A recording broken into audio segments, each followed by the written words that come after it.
Que se passe-t-il si deux vagues de même longueur d'onde et de même amplitude se croisent? Quand cette crête va rencontrer ce creux, elles vont s'annuler, c'est ce qu'on appelle une interférence destructive. Notez que cette crête et ce creux, pour l'instant, sont inchangés.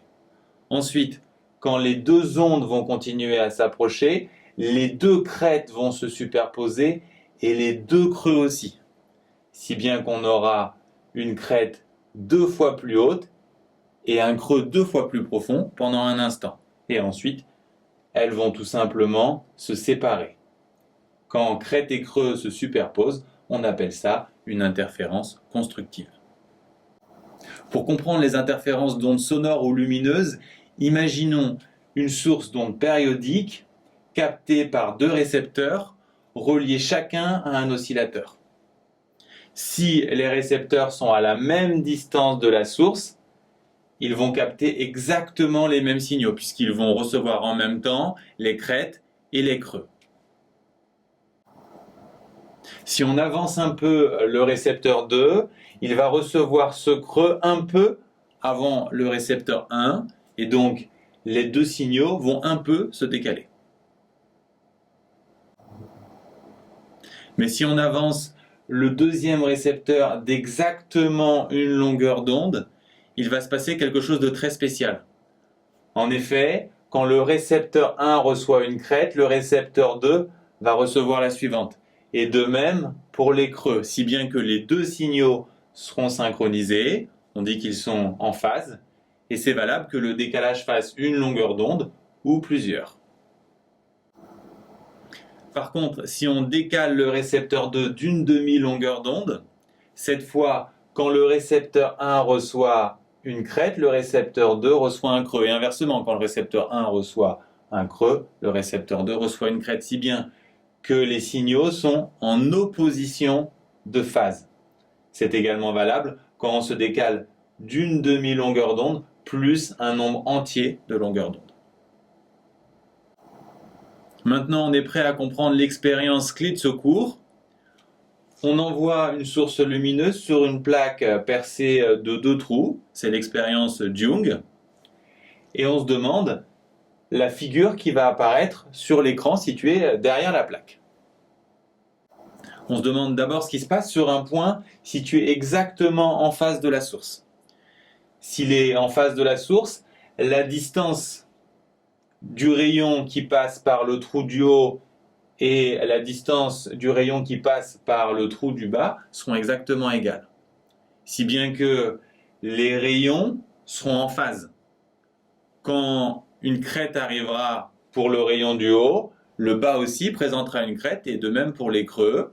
On aura donc aussi une interférence constructive. Les rayons de lumière s'ajouteront. On aura donc une tache claire. Intéressons-nous d'abord à un point situé exactement en face de la source. Les deux rayons, celui du haut et celui du bas, auront parcouru exactement la même distance pour l'atteindre. S'ils ont parcouru la même distance, les rayons seront donc en phase. Quand l'un recevra une crête, l'autre aussi. On aura donc une interférence constructive. Les deux rayons lumineux vont s'ajouter et donc on aura une tache claire. Si on s'intéresse à un point situé un peu plus haut, les distances parcourues par les deux rayons pour atteindre ce point sont différentes. Ce décalage, on l'appellera différence de marche.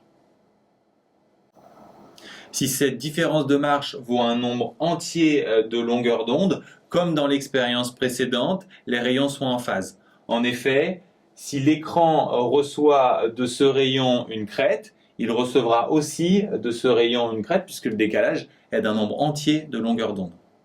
L'interférence sera donc constructive et la tâche sera claire.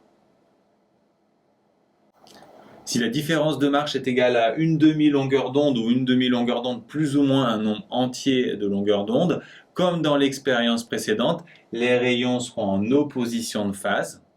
On aura alors une interférence destructive et des taches sombres.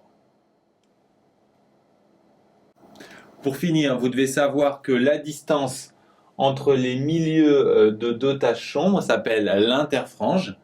Et vous devez connaître la formule qui relie l'interfrange à la longueur d'onde, lambda, à E la distance entre les deux fentes Young, et à L la distance entre la plaque et l'écran de visualisation de la figure d'interférence. La démonstration de la formule de l'interfrange n'est pas au programme. Le plus simple pour la retenir, c'est de s'appuyer sur la figure et la formule de diffraction. Ensuite, on va travailler par analogie. I a à peu près le même statut que D. On va donc s'intéresser à D qui vaut 2 lambda L sur A. Ensuite, toujours par analogie, lambda correspond à lambda, L correspond à L, A correspond à E, I est égal à lambda L sur E, tout simplement.